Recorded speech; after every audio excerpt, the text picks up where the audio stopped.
Print Screen Festival. Print Screen Festival is Israel's digital arts and culture festival.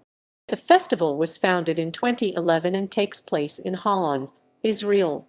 The festival draws together international artists, technologists, and digital culture researchers for 4 days of programming.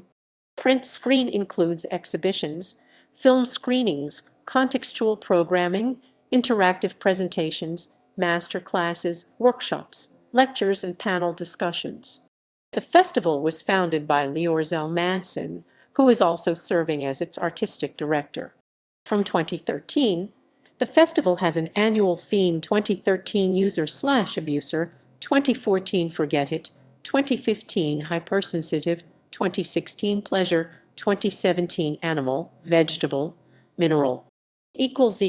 References ==